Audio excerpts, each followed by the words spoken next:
RDC TV. O Rio Grande se conecta aqui.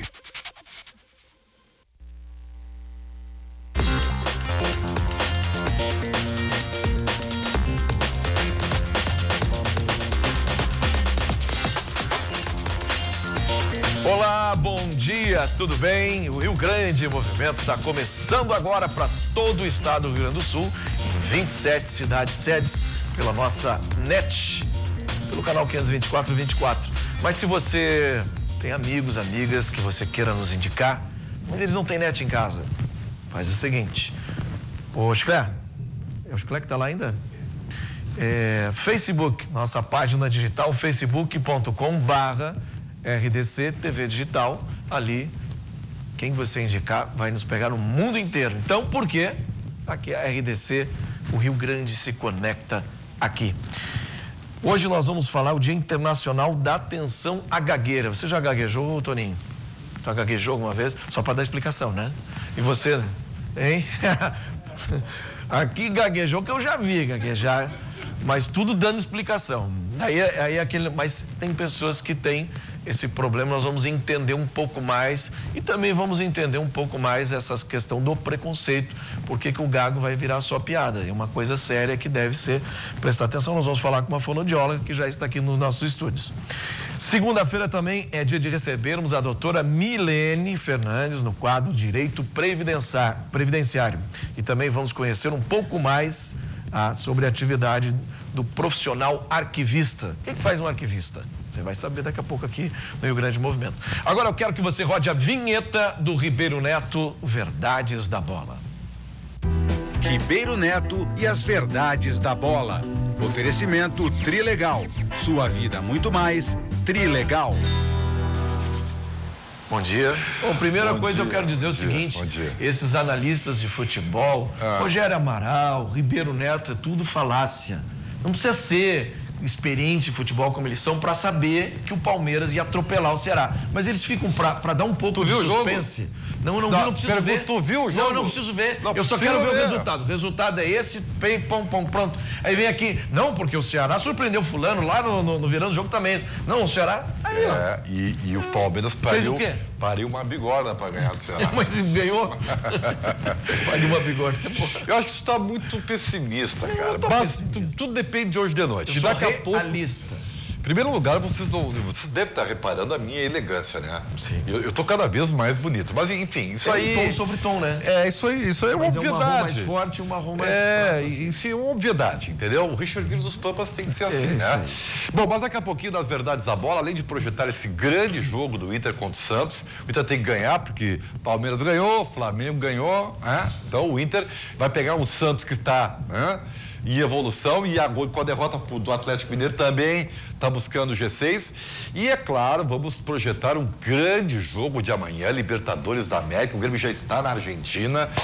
Grêmio e River Plate. A batalha, olha só que originalidade. Aqui, ó, câmera da verdade. A batalha do Rio da Prata. River Plate, né? Entenderam? River Plate, Rio Prata, tá. Então, e tudo isso e muito mais daqui a pouco nas Verdades da Bola, bem? Muito bem, valeu. Vamos para a redação agora, Lilian Belim, bom dia. Muito bom dia, Forcolém, todos os telespectadores do Rio Grande em Movimento. Iniciamos essa semana aí com um tempo bom, um tempo ensolarado e calor aqui na capital gaúcha, assim como em grande parte do estado, né? A gente já amanheceu com 19 graus aqui em Porto Alegre, já deu para sentir o que vem pela frente, né? Durante a manhã já aumentou bastante a temperatura, vamos dar uma olhada nos termômetros aí, como é que eles vão ficar hoje, tanto aqui na região metropolitana como no restante do estado. Na capital, as máximas hoje devem chegar aos 29 graus, em Camaquã, mínima foi de 17, mas as máximas de 28 graus. Ali em Santa Maria, na região central do estado, a mínima foi de 16 graus e as máximas vão chegar aos 29. Chuva lá em Santa Maria já nessa segunda-feira. A instabilidade deve chegar antes por lá. As temperaturas são um pouco mais amenas no sul do estado. E a mínima foi de 17, as máximas chegam aos 23 graus. tempo bom também por lá. E em Capão da Canoa, amanhecemos já com 19 graus ali na região do litoral. Vamos chegar aos 24 graus hoje, mas a tendência é que na maior parte do estado a temperatura aumente bastante. Forcolen, agora a gente vai falar da notícia que é a mais comentada já desde a noite de domingo e infelizmente está tomando um desdobramento aí nada bom. Desde a noite de domingo já estava sendo noticiado o desaparecimento de uma menina na zona norte de Porto Alegre, que desapareceu quando brincava perto de casa. E agora há pouco foi encontrado o corpo de uma criança, no início da manhã foi encontrado o corpo de uma criança na RS 118 em Alvorada. E agora há pouco a polícia acaba de confirmar que o corpo era dessa menina desaparecida, porque os familiares foram até o local fazer o reconhecimento, né? O Instituto Geral de Perícias está lá no local, ainda não deu o laudo, então não saiu esse reconhecimento oficial da identidade da menina, mas os familiares confirmaram essa informação agora há pouco. O corpo foi encontrado às margens do rio Gravataí, em Alvorada, e, portanto, acabamos de ter a confirmação aqui que a vítima é Maria Eduarda Herrera de Melo, 9 anos, que desapareceu então na noite de domingo no bairro Rubem Berta, ali na Zona Norte. Familiares reconheceram o corpo, inclusive a mãe da menina, Kendra Herrera. Segundo o DECA, a mãe passou a informação ali imediatamente, já devido à reação que ela teve ao ver o corpo. E junto ao corpo dela foi encontrado pipoca e muitas balas, e isso já foi considerado indício ali pela delegada, mas a linha de investigação da Polícia Civil ainda não foi divulgada, né? Várias hipóteses estão sendo levantadas, já a delegada responsável pelo caso não quis dar mais detalhes, mas já há mais de uma linha de investigação. Também há algumas informações de que a polícia já informou que crianças que vão embarcar no aeroporto Salgado Filho, que seja evitado o embarque de crianças, que seja evitado, então, que crianças evite-se, né, como passageiros ali, já que uma das hipóteses aí envolve esse fato. Os familiares relataram à polícia que a criança foi levada por um homem no Siena vermelho na noite de domingo e depois a polícia encontrou um carro semelhante a esse lá na Zona Norte mesmo. A delegada, que é a Andréia Magno, também disse que não foi descartada ainda nenhuma hipótese, apenas não divulgou os detalhes, que várias técnicas mesmo estão sendo utilizadas para a investigação. A única coisa que ela confirmou é a participação de um homem no desaparecimento.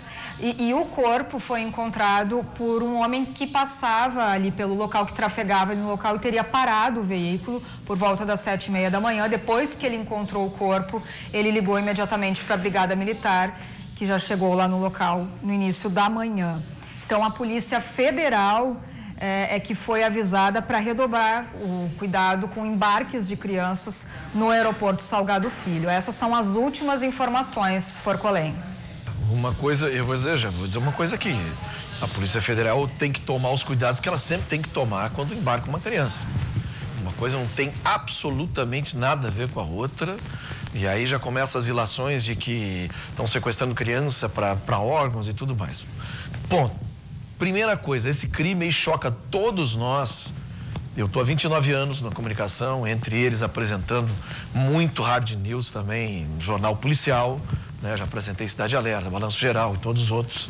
E também trabalhei dentro da segurança pública.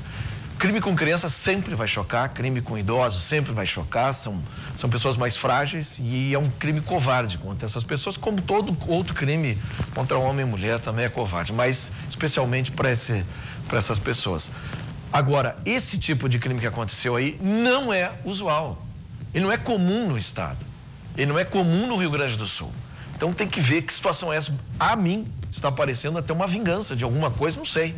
Vamos deixar a polícia investigar, mas não é comum esse tipo de crime. Algo você vai dizer assim, não, mas eu vejo no Face que muitas crianças estão sendo sequestradas. O que você vê no Face é fake news.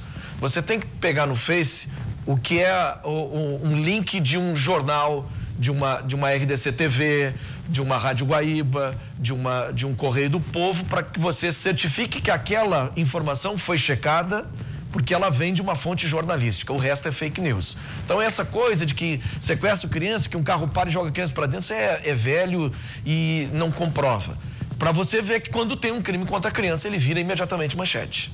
E é um crime no bairro Rubem Berto, um bairro de classe média baixa, né? Então, assim, vamos deixar a polícia investigar. Agora, eu vou, assim como você está aí, profissionais aqui também estão chocados. Pobrezinha dessa menina, eu sou pai de 2 filhas também, estou aqui como pai, como apresentador, como cidadão. Estou absolutamente chocado o que aconteceu com esta criança, né? Vamos deixar a polícia investigar. A delegada com certeza já deve ter uma linha base que ela está seguindo mais fortemente, que ela não pode revelar. E eu sempre fui assim, ó, como profissional.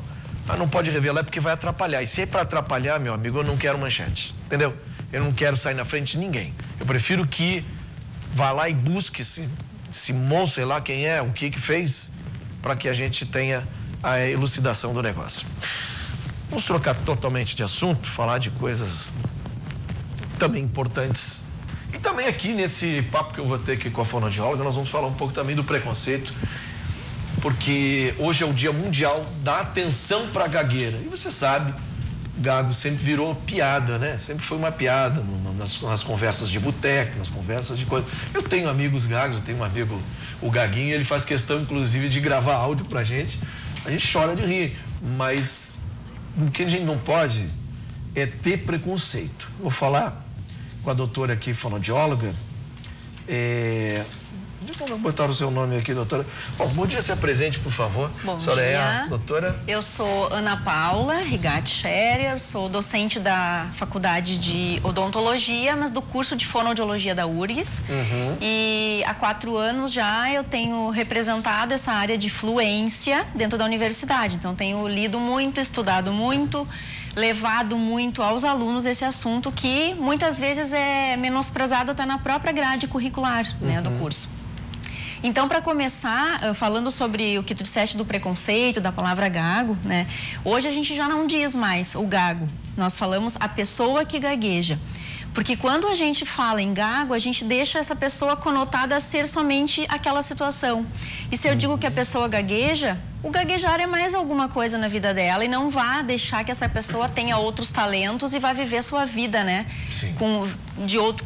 Convivendo sem os problemas que realmente a marcam. Então, a palavra gago hoje, ela não é mais usual, pelo menos na nossa profissão, para que a gente não caracterize essas pessoas, né? Não rotule. E o que é a gagueira? É uma disfunção? O que acontece? Ela é um transtorno neurológico, é um transtorno da área da linguagem, realmente, né?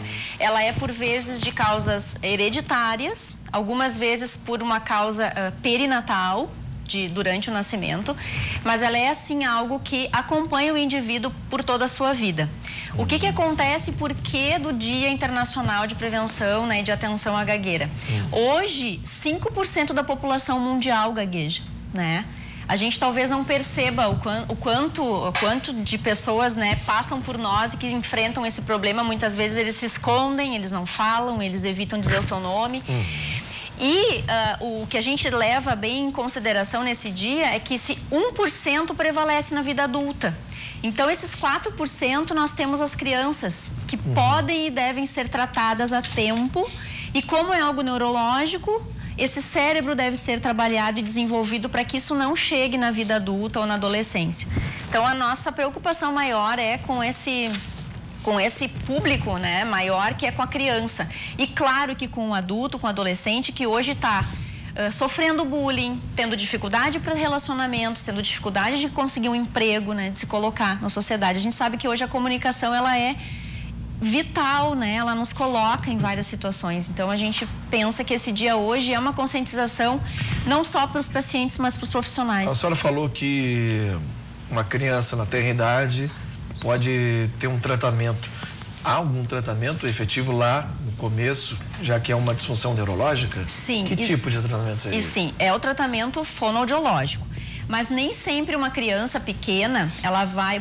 Porque como que acontece, né? A fluência é um conjunto maior, onde nós temos, então, a qualidade da nossa comunicação. Nós vamos ter, então, a disfluência, que seria disfunção ou transtorno. Nesse quadro, nós temos a gagueira, porque nós temos também outras disfluências. Nós temos taquilalia, taquifemia. A gagueira é uma e é a mais comum. Mas nós temos a disfluência, que é comum entre nós. Então, o que é disfluência? A disfluência, a gente não conseguir fluir a fala da forma como eu desejava. Então, se tu está ali apresentando e tu te atrapalhas, tu repete uma palavra ou tu usas um né, isso também acaba sendo uma disfluência, mas que é comum entre todos nós. O né é a coisa mais terrível para um apresentador. Como tem apresentador que isso é uma muleta, não, né? O segredo é você organizar muito bem o que você vai falar. Isso aí.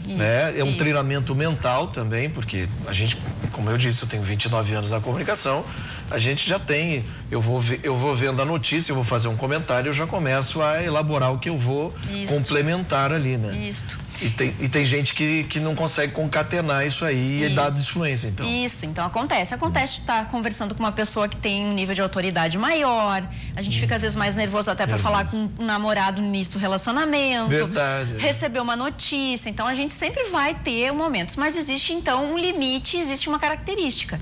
A criança pequena, quando está adquirindo a linguagem, entre 2 e 4 anos, que ela está aprendendo muitas palavras, ela vai ter momentos de disfluência, porque ela não sabe muito bem como que ela vai coordenar. Então a criança vai dizer muitas vezes, mãe, posso ir no... Ela fica pensando na palavrinha. Então isso muitas vezes assusta os pais e levam a pensar que essa criança já está se tornando gaga, ou que já está desenvolvendo gagueira. Mas a gente tem que também prestar atenção, porque esse momento pode ser um momento de revelação da gagueira patológica. Mas me diz uma coisa, nesse dia da atenção à gagueira, como é que vocês chamam a atenção? O que acontece? Bom, esse dia ele é, então, como internacional, ele é mundialmente pensado para essa população e também para os profissionais envolvidos. No Rio Grande do Sul, aqui nós estamos com todo o apoio do CREFONO 7, que é o nosso conselho fonoaudiológico da região, né? E aí, cada região vai desenvolver ações, né? A gente viu hoje que em Florianópolis está acontecendo uma ação dos alunos da universidade. Hoje nós estaremos, então, a URGS fazendo uma palestra, hoje à noite, em alusão ao dia, onde nós vamos receber fonoaudiólogos, alunos de graduação, pessoas interessadas. Isso, às 18 horas, no auditório da Faculdade de Farmácia. Nós estamos tendo hoje um evento. Vamos encerrar aqui, mas a última pergunta rapidinho. É verdade que toda pessoa que gagueja, ela canta bem? No canto ela não gagueja? A maioria das pessoas leem e cantam sem gaguejar, as que gaguejam. Mas já tem estudos que as pessoas sim podem gaguejar no canto, podem gaguejar na leitura, e aí esses casos são mais graves. Casos onde a gente tem que se preocupar mais com o prognóstico, tá, do resultado. Muito obrigado. Certo? Então. Ana Scherer, fonoaudióloga, chamando a atenção hoje, então, o Dia Internacional da Gagueira. Vamos para o intervalo comercial e, na volta, as verdades da bola com Ribeiro Neto. Já voltamos.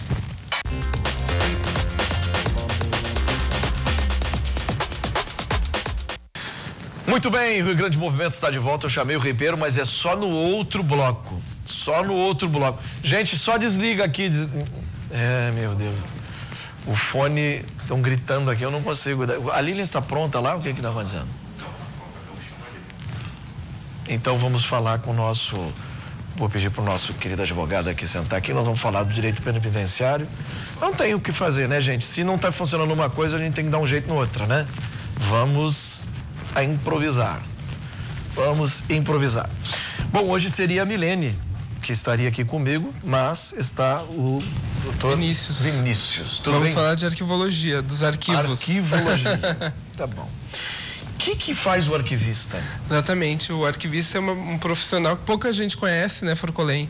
A gente faz faculdade de arquivologia e se dedica a trabalhar com gestão dos documentos, facilitando tanto para as empresas o dia a dia, racionalizando, encurtando a necessidade de guardar tanto os papéis em grandes quantidades, como da mesma forma pessoas físicas, né? E como é que você podia dar dicas para as pessoas arquivarem fazer o seu arquivo pessoal, organizar o seu arquivo pessoal para não perder documentos. Aquele documento, daqui a pouco, aquele documento, 5 anos, eu preciso amanhã. Vai ter uma audiência de não sei o que e agora eu não acho mais. É verdade. Essa ideia, inclusive, que a maioria das pessoas sempre lembra dos 5 anos, é muito vinculada à ideia do imposto de renda, né? Então, em função do imposto de renda ter um número de tempo de guarda menor, as pessoas acham que é a maioria dos documentos. Mas, por exemplo, documentos trabalhistas, aquele documento mensal que todo trabalhador recebe, lá o antigo Olerite, lembra? Sim, sim.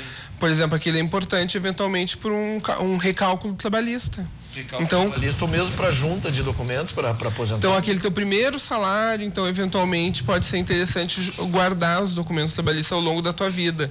Da mesma forma que documentos, as prestações da casa própria, até sair a escritura. Então, são vários documentos que tu tem que guardar por um prazo longo, anos, décadas, para eventualmente eliminar mais para frente. E Vinícius, hoje em dia a gente recebe, por exemplo, uma nota dizendo que o papel hoje ele logo aquele papel de nota, de comprovante de depósito, ele logo fica amarelo, ele fica branco, vamos dizer assim. É verdade. Então, o melhor seria hoje ter o documento e fazer um arquivo digital?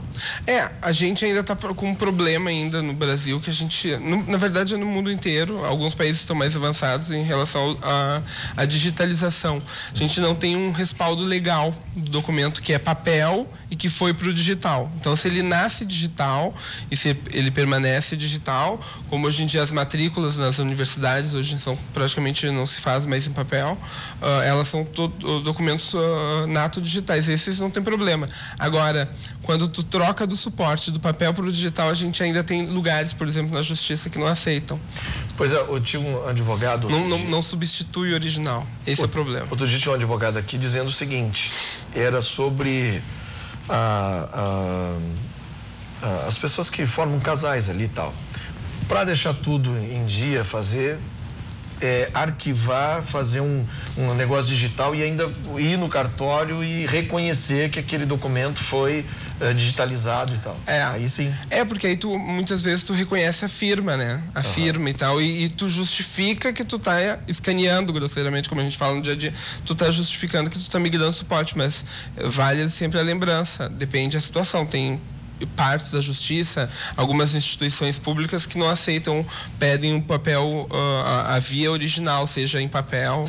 E sábado foi o dia do arquivista, né? Então, exatamente. Só para as pessoas entenderem, ele é um responsável pela gestão, preservação e acesso a diversos documentos.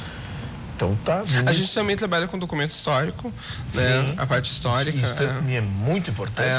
Os arquivos públicos, né? Tanto do município quanto do estado, tem documentação histórica, né? Sim. E esses arquivistas de arquivos públicos, assim, eles respondem até criminalmente se alguma coisa acontece. Não, exatamente. A responsabilidade é muito grande. A gente viu, por exemplo, o museu, né? Que pegou fogo. E aí? O documento não é substituído, né? O original nunca se substitui. Tu pode dar uma segunda via no cartório, uma coisa particular tua, mas um documento público, por exemplo, não substitui. E eu sempre brinco com o pessoal, a gurizada mais nova, que não conhece tanto o documento. Tem uma lenda urbana em Porto Alegre, que é a Maria Degolada, né? O pessoal fala que é uma lenda, não é uma lenda urbana, é um processo crime, tá tudo documentado, tá guardado no arquivo público. Realmente existiu, né? E então, isso conta a história da nossa cidade. Ok, Vinícius Mito, arquivista, num tempo aí de a gente estar querendo recuperar a nossa história, a gente vai lembrar que vocês realmente fazem um trabalho muito importante para a cidade, para o estado, para o país e para a história como toda, né? É muito bacana mesmo. Parabéns. Esse trabalho é de formiguinha e pouco conhecido, por isso que a gente agradece o espaço. Muito obrigado. Um abraço para você. Boa semana. Boa semana. A Lília está a postos lá? Podemos falar com ela na redação? Lília Belim. Forcolém, a respeito do corpo da menina que foi localizado na RS-118 no início da manhã, em Alvorada, e agora há pouco a polícia, familiares da menina e a polícia confirmou que o corpo é da menina desaparecida ontem à noite na zona norte de Porto Alegre. A nossa equipe de reportagem está lá no local com as últimas informações. A repórter Marcele Dutra. A menina Eduarda Herrera, de apenas 9 anos, estava brincando aqui nesta rua, no bairro Rubem Berta, zona norte da capital, por volta das 8 horas da noite de ontem, enquanto a mãe estava em casa arrumando a eletricidade, que eles estavam sem luz desde o sábado. Vizinhos relataram que viram esta menina entrar em um carro e depois disso ela não foi mais vista. Na manhã desta segunda-feira, um corpo foi encontrado às margens do rio Gravataí, na RS 118, no limite entre Gravataí e Alvorada. A mãe, que é a Kendra, foi até o local e confirmou que era a jovem Eduarda Herrera, de 9 anos. Ela entrou em desespero, conversou com a mídia, disse que tinham balas espalhadas pelo corpo e agora a Polícia Civil investiga o caso. Mais informações você também confere hoje no Jornal da RDC às 10 horas da noite. Pois é, Milena, obrigado pela informação. Esses detalhes aí que tem que ser confirmado pela polícia, né? Senão já se espalha que daqui a pouco pode ser um ritual satânico e tudo mais, né? Então, assim, deixar a polícia confirmar se realmente... Porque outro dia no Vale dos Sinos aconteceu lá de umas crianças serem mortas e tal, e aí vem um delegado, falou lá, aquele delegado falante, dizendo que não sei o quê, que era ritual, e no fim não era coisa nenhuma, prenderam umas pessoas inocentes lá e tudo mais. Então, deixar a polícia... Mas, voltando ao assunto, né? É extremamente chocante o que aconteceu com essa menina aí, e a gente só ora para que a polícia bote a mão nesses responsáveis. Agora sim, nós vamos então para o intervalo comercial e na volta vem ele, Ribeiro Neto e as verdades da bola.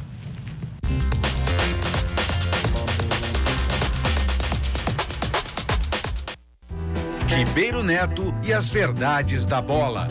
Oferecimento Trilegal. Sua vida muito mais. Trilegal. Ai, a previsão do tempo Trilegal para essa semana garante. Vai chover na sua horta. Olha só que beleza, tá? A premiação é o seguinte, é uma verdadeira chuvarada, né? Um prêmio de 20 mil, mais outro de 50 mil, mais o super prêmio de 100 mil reais. Quer mais, meu garoto?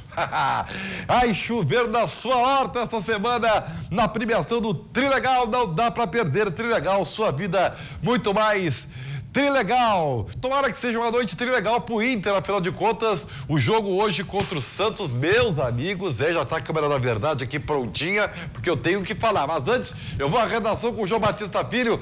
JB, o Dourado joga ou não joga? Joga, Ribeiro Neto, joga sim. Tá todo mundo à disposição do técnico Odair Hellmann. A dupla de zaga titular tá de volta. Aliás, já começa com o time então. O goleiro Marcelo Lomba, Fabiano na lateral direita, Moledo e Cuesta, os dois zagueiros, com o Iago na esquerda. Aí o meio de campo com Dourado, Edenilson e Patrick. Ponta direita o D'Alessandro, na realidade D'Alessandro e Nico Lopes, aquela armação das jogadas, e no ataque o centroavante Leandro Damião. Todo mundo no sacrifício, galera toda de volta. O Camilo é que ficou de fora da concentração por dores na panturrilha, mas também é um reserva. O Juan Alano fica à disposição para o banco, assim como o Rossi, que na última partida ficou de fora. Agora, a zaga do Inter tá bem demais, né? Tem o Rodrigo Moledo de volta. E o Guilherme Passo, nosso repórter Guilherme Passo, fez uma matéria, uma reportagem sobre a zaga do Inter. Recuperado de lesão, o Rodrigo Moledo está de volta. O zagueiro atuou pela última vez no dia 17 de setembro, quando o Inter perdeu para a Chapecoense. Me preparei bem essa semana agora, treinei bem forte. Já vinha também numa sequência, tive essa parada agora, mas estou preparado para enfrentar o Santos. Em 19 jogos pelo Brasileirão com Moledo em campo, o Inter sofreu apenas 8 gols. São 12 vitórias, 5 empates e apenas 2 derrotas, tendo um aproveitamento de 72%, sendo superior até ao do líder Palmeiras, que tem 68%. Já nos jogos sem Moledo, o Inter tem 3 vitórias, 3 empates e 3 derrotas. Ninguém gosta de ficar fora, né? Mas faz parte, às vezes acontece lesão ou suspensão. E ficar na torcida ali dos meus companheiros, mas querendo estar jogando, né? Mas agora já estou recuperado e espero poder ajudar o Inter da melhor forma possível para a gente conseguir nossos objetivos, principalmente conseguir as vitórias, que agora é a reta final e cada jogo é uma final, então a gente tem que estar com esse pensamento agora. Nesta segunda contra o Santos, os 40 mil torcedores esperados no Beira-Rio poderão ver novamente a dupla Moledo e Cuesta em campos juntos. Com o Rodrigo Moledo e Cuesta, a defesa do Inter se torna uma grande barreira para os adversários. Com a união de um zagueiro alto, com bola aérea forte, ao lado de Cuesta, que é técnico, com boa saída de bola e um posicionamento em campo que é elogiado por muitos. Talvez o entrosamento que a gente conseguiu, né? À medida de que os jogos foram passando, a gente foi se entrosando ainda cada vez mais. Obviamente que Rodrigo é uma peça fundamental no time. Faltando 9 jogos para o fim do Campeonato Brasileiro, o Inter está a 6 pontos do líder Palmeiras, que já jogou ontem. Sim, estamos na briga pelo título. Como tu falou, restam 9 jogos, 5 jogos em cada. A gente sabe da nossa força aqui dentro de casa, mas também acho que não é só o suficiente. Agora cada jogo vai ser uma final, então cada jogo a gente tem que buscar a vitória dentro e fora de casa. Tá aí, Ribeiro Neto, a zaga do Inter tá bem demais. Tá bem demais. E agora eu já vou aqui para a câmera da verdade, das verdades da bola. Olha, é inegável, né, que a partir da readaptação do Moledo, né, ao estilo de jogo do Inter e tal, ele com o Cuesta, né, se integraram, né, e o Internacional formou uma das melhores duplas de zaga do Brasil. Isso aí é tranquilo. Eu acho até que pode, o Moledo, pelo tempo parado, ter um pouquinho de problema com o time da bola, ritmo de jogo, até porque o ataque do Santos, né? Eu acho, sempre, eu não gosto do Gabigol, né? Mas eu tenho que reconhecer que ele tá bem, né? No Campeonato Brasileiro. Para futebol brasileiro do nível que nós estamos, até vai bem. Lá fora, ele nem pisca. Mas, de qualquer maneira, o Inter tem que ter cuidado. E o Santos, meus amigos, é uma equipe que está vivendo um bom momento, está mirando o G6.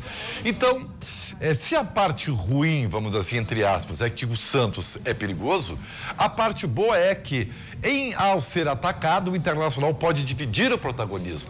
E assim sendo, o Inter pode exercer o que tem de melhor. Uma segunda bola rápida e a transição em velocidade, né?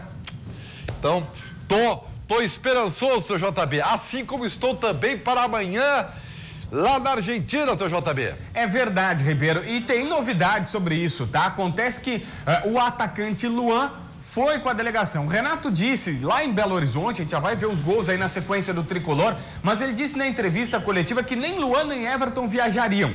Quem não poderia ser irresponsável colocando o Everton em campo podia agravar uma lesão, ficar fora do jogo aqui na Arena e também numa eventual final de Libertadores. Só que o Luan quis jogar e disse na chegada em Ezeiza para os repórteres: se eu não tivesse condições de jogar, eu nem viria. Então, o Luan, ao que tudo indica, vai para o jogo. O América saiu na frente. Bressan falhou e Juninho fez 1-0 para os mineiros. O empate saiu apenas no segundo tempo. Juninho Capixaba faz grande jogada e é derrubado na área. Pênalti que Jean-Pierre converteu. Final, 1-1. Tá aí, já rodamos de brinde até os gols da partida contra o América Mineiro, Ribeiro. Tá bem, um abraço ao Rogério Amaral, que tá aí no teu fundo aí. Deixa eu dizer uma coisa pra vocês. Eu, quando eu tava vendo o jogo sábado, né, eu tomei um susto, porque eu não acompanhei o pré-jogo pelas rádios e tal. E aí, quando eu vi aquele ornitorrinco dentro de campo, sim, porque era uma coisa assim que todo mundo sabe que existe, mas não, né, ninguém vê, né? Ninguém conhece mesmo, né? Então, que time é esse? Aí eu pensei aqui com meus pacos cabelos, né? Tem alguma coisa errada aí. Esse time que o Renato pôs em campo não existe. E aí até falei na live de intervalo, lá nas Verdades da Bola, no Facebook, olha, isso aí deve ser um sinal de que não tem coisa boa. E o que seria? Que os jogadores que o Grêmio estava esperando recuperação, não teria, porque ele estava jogando terceiro reserva. E isso se materializou. Que bom que Luan viaja. Acho que para ficar no banco de reservas. E estou muito curioso, e aí eu digo para vocês, meus amigos, pela montagem do time do Renato. Eu ainda acho, né, que ele teria que jogar com o Michel, que voltou bem, Maicon, e aí teria Ramiro, Cícero, Alisson e Jael. Por que isso? Porque o River Plate tem na sua melhor característica a segunda bola. Eles são mestres nisso. Né? Eles têm uma segunda bola efetiva e aí eles partem com muita velocidade. E eles são realmente avassaladores. Tomara que não seja como o Galhardo está dizendo que será, mas o Grêmio certamente vai ter uma batalha do Rio da Prata. Que obviedade, né? Rio da Prata, River Plate, né? Sacaram? Mas essa é a verdade, né? Tem que voltar vivo, é ou não é, JB? Foi o que disse o Deco Nascimento, diretor de futebol do Grêmio lá em Belo Horizonte. Para fechar da minha parte aqui, a má notícia para o Grêmio, a boa notícia para o River Plate e até para o espetáculo é que todos os principais jogadores deles estão de volta. O Armani, goleiro da seleção argentina, inclusive, pode ser o único que deve entrar em campo não estando 100%. Mas o Ezequiel Palacios está de volta, também o Pity Martinez está recuperado, o River Plate vem com força máxima, Ribeiro. Olha aqui, eu quero dizer para vocês o seguinte, para finalizar, né, anunciando que na sequência aí veio o Forcolém, depois tem o Virando o Jogo com o Rogério Amaral e equipe, até eu tô espantado com o meu style. Eu não pensei que eu pudesse ser tão bonito como eu tô. É incrível, né, Forcolém? É um negócio impressionante. Mas o que eu vou fazer, né? A natureza quis assim. Beijo, Verdades da Bola volta no Jornal da Noite. Fique com o Forcolém depois do intervalo comercial. Tchau. Ribeiro Neto e as Verdades da Bola. Oferecimento Trilegal. Sua vida muito mais. Trilegal.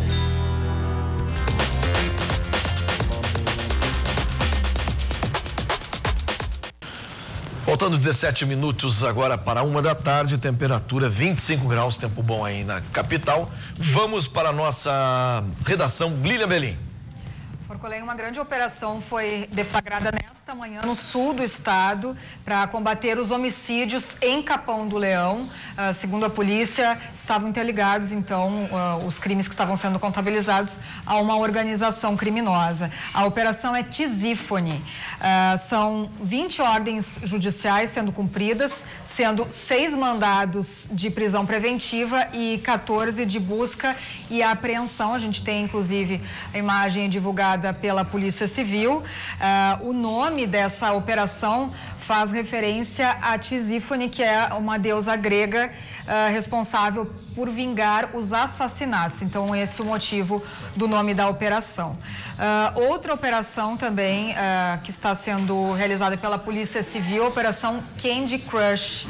A polícia cumpre nesse instante 29 mandados de busca e apreensão e 10 prisões preventivas dentro dessa operação. As buscas acontecem aqui na região metropolitana, nas cidades de Sapiranga, Campo Bom, Araricá, Nova Hartz, também em São Sebastião do Caí. Até este momento, 8 pessoas foram presas, também temos a imagem aí desta operação. 2 das prisões foram flagrante por tráfico de entorpecentes. Então, por enquanto, essas são as informações desta operação. Uma outra notícia é que 8 bairros de Porto Alegre ficam sem água hoje aqui no estado, aqui na capital. Deve atingir ali principalmente o extremo sul e bairros da Zona Sul, como Restinga, Lomba do Pinheiro, Pitinga e São Caetano. E normalização está prevista para ocorrer entre a noite e a madrugada, Forcolense. As operações Tiffany, Candy Crush, que barbaridade. Essa Candy Crush aí visa buscar os traficantes do Vale dos Sinos que estão arrebentando lá, mas a polícia arrebenta com eles antes. Vamos falar agora de direito previdenciário. Doutora Milene Fernandes, toda segunda-feira está aqui para falar sobre isso, respondendo para nós algumas dúvidas. Tudo bem, doutor? Tudo bem, tudo bom. Já vou com perguntas aí que o pessoal já deixou para gente, né? A Maria Helena Frank, de Novo Hamburgo, pergunta: sou contribuinte autônoma. Sempre paguei em dia, mas há 5 anos deixei de contribuir. Agora quero pagar os atrasos para me aposentar. Tenho esse direito? Não. Como autônoma, ela não pode contribuir em atraso. Quem pode contribuir em atraso é quem efetivamente exerce alguma atividade, e aí essa pessoa tem que comprovar que realmente trabalhou, que só deixou de contribuir por algum motivo, aí pode contribuir em atraso. Mas o autônomo não tem essa possibilidade. O ideal seria fazer um levantamento para ver a idade dela, que ela não trouxe para nós, né? Nem quanto tempo ela tem de contribuição, porque a gente pode avaliar se daqui a pouco vale mais a pena ela se aposentar por idade. Por exemplo, se ela estiver perto dos 60 anos e tiver mais de 15 anos de contribuição, não vale a pena ela fazer essa contribuição em atraso, né? Contribuir o que faltam para os 30 anos. Vale a pena ela começar a contribuir a partir de agora, botar essas contribuições em dia para se aposentar por idade. Então, isso vai variar muito caso a caso. A gente precisa realmente fazer um levantamento para ver até quanto de contribuição seria o ideal que ela fizesse. Então, esse levantamento caso a caso é bem importante para que ela não jogue dinheiro fora, né? O Paulo Antônio de Santa Maria, quando uma pessoa contribui com o teto do INSS em um emprego e no segundo trabalho diminui o valor da contribuição, como é que fica na hora de se aposentar? Tá. Hoje, o cálculo utilizado para aposentadoria, eles pegam, o INSS pega as contribuições desde julho de 94 e faz uma média dessas contribuições. Pega as 80 maiores, então despreza as 20 menores e acha uma média. Em cima dessa média, ele bota o fator previdenciário, que é aquele cálculo que a gente toda segunda-feira fala dele, mas ele é muito importante para a aposentadoria, porque quanto mais cedo a pessoa se aposentar, maior vai ser o fator previdenciário, ou seja, menos ela vai receber de aposentadoria. E se ela atingir aquela pontuação 85, 95, ela não tem fator. Então, mas voltando a falar de cálculo, para eles acharem essa média, então, se ele teve uma contribuição de R$5.000 durante 15 anos e o resto do tempo ele teve uma contribuição no mínimo, claro que esse tempo de mínimo vai puxar a renda dele para baixo. Então, nunca é com base no último salário. É sempre uma média dessas contribuições desde julho de 94 para cá. Então, isso que às vezes não fica claro, que as pessoas, mas eu ganhava 5.000 de salário, mas aí ganhava 5.000 nos últimos 2 anos, no restante do tempo o salário era mais baixo. Então, o INSS sempre vai fazer a média. E em cima da média ainda vai incidir o fator previdenciário para achar o valor que a pessoa vai receber de aposentadoria. O que é o fator previdenciário? Tá, o fator previdenciário, ele é um cálculo aritmético, ele é um cálculo que leva em consideração o tempo de contribuição, a expectativa de vida, a idade. Então, é um cálculo que o INSS faz, é um cálculo bem complexo que o INSS faz para ver quanto tempo eu vou ter que pagar de aposentadoria para aquela pessoa. Então, se ela aposentou com 50 anos, ela vai viver até os 75, mais ou menos, então eu vou pagar 25 anos para ela. Então, eu vou pagar menos do que uma pessoa que se aposentou com 60, que vai receber, teoricamente, menos. Então, o fator previdenciário, ele leva em consideração tudo isso. O tempo de contribuição, a idade da pessoa e quanto tempo ela vai receber aquele benefício. Mariana de Souza Cruz Alta, como faço para receber pensão por morte? Convivi 10 anos, mas minha união era estável, mas não no papel. Sim. Ela vai ter que anexar uma série de documentos no pedido dela, administrativo, junto ao INSS, que é comprovante de mesmo endereço, foto, conta conjunta, às vezes é dependente no plano de saúde, às vezes é dependente num clube, alguma coisa assim. Então, tentar mostrar que... Dependência num clube também dá? Também dá. Tudo que ela conseguir comprovar de documentação vale. Às vezes até... foram testemunhas de um casamento juntos, alguma coisa assim, também conta. Mas quando o cônjuge, ele tem esse direito quando o outro morre, por que ela teria esse direito de ficar com essa pensão? Ela tem direito de ficar com a pensão porque ela vivia como se fosse esposa, né? Por mais, eles viviam em união estável, então moravam juntos, tinham o objetivo de constituir família. O marido também tem esse direito? Também tem. Qualquer um dos dois falecendo, se o outro tiver contribuição para o INSS, tem direito de receber pensão por morte. E aí ela vai ter que juntar alguns documentos para fazer prova. Algumas vezes na via administrativa o INSS acaba negando o benefício. Mas na judicial, aí vai ter que apresentar pelo menos 3 testemunhas e uma série de documentos, se comprovar que viviam em união estável, que moravam juntos, que dividiam a vida realmente, tem direito sim a receber a pensão. Vamos para mais uma pergunta. Então, Juliana Michalski, de Pelotas. Sou estudante e acabei de fazer 18 anos. Minha mãe disse que minha pensão vai acabar esse ano. Até quando tenho direito de receber a pensão por morte? Até os 21 pai, né? anos. É do pai isso, né? Provavelmente é do pai. Ela vai receber essa pensão até os 21 anos, provavelmente. Provavelmente não, com certeza, até os 21 anos. O INSS paga. E aí, depois dos 21 mesmo, que ela esteja estudando, a pensão cessa, a pensão por morte. Diferente da pensão alimentícia, que em alguns casos eles prorrogam até os 24 anos, se estiver estudando, a pensão por morte não, ela cessa aos 21. Pensão alimentícia que o pai paga vivo. Isso, paga vivo, isso. Mas o INSS paga até os 21 anos. Que coisa. Tem uma pensão também dos militares, né? Que a mulher tem o direito de receber se ficar solteira a vida inteira. Tem uma... Até isso é fruto de alguns debates, né? Porque as filhas solteiras acabam não se casando formalmente para não perder esse direito à pensão dos militares. É uma outra regra, né? Não é vinculada ao INSS, mas também é uma coisa que precisa ser revista, né? Sim, nossa Porque senhora. se tem condições de trabalhar, se pode se sustentar. Como é que vai ficar desse jeito? Né? Então tá, essa é a doutora Milena Fernandes, advogada especialista em direito previdenciário, toda segunda-feira aqui. Se você quiser enviar uma pergunta para ela, mande para a nossa página aí também. Bota a página aí, faz favor, ô Chiclé. E também o nosso WhatsApp, se tiver o WhatsApp aí também, pode mandar e enviar lá as perguntas. Não entra nada, então vou me despedir. Tá aí o WhatsApp. Obrigado. Muito obrigada. Tudo de bom. Boa semana. Vamos para a redação. A Lilian tá me chamando aí? Isso, Forcolém. Sobre o Enem, a gente já tem os locais divulgados, os locais de prova no site do INEP, o Instituto Nacional de Estudos e Pesquisas Educacionais Anísio Teixeira. Divulgou hoje, então, os locais.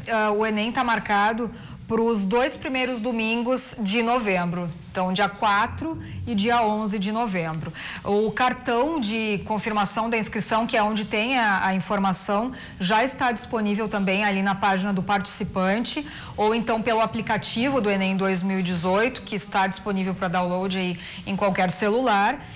Ali no cartão tem também o número da inscrição, a data, a hora das provas, né, e se é um aluno especial ou não, que necessita aí de alguma diferenciação.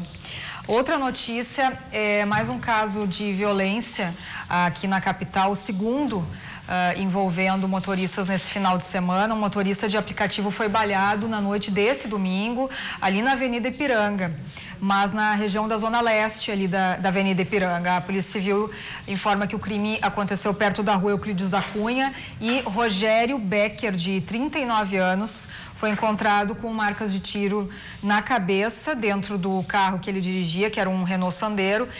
Ele foi encaminhado ao HPS, Hospital de Pronto-Socorro, e o caso dele é grave.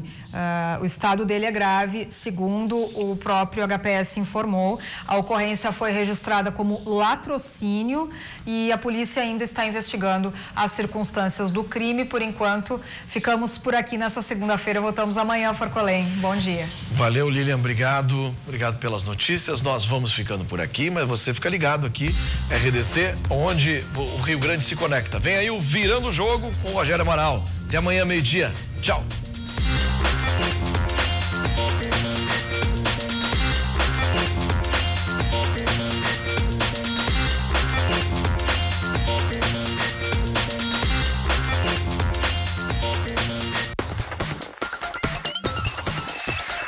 RDC TV. O Rio Grande se conecta aqui.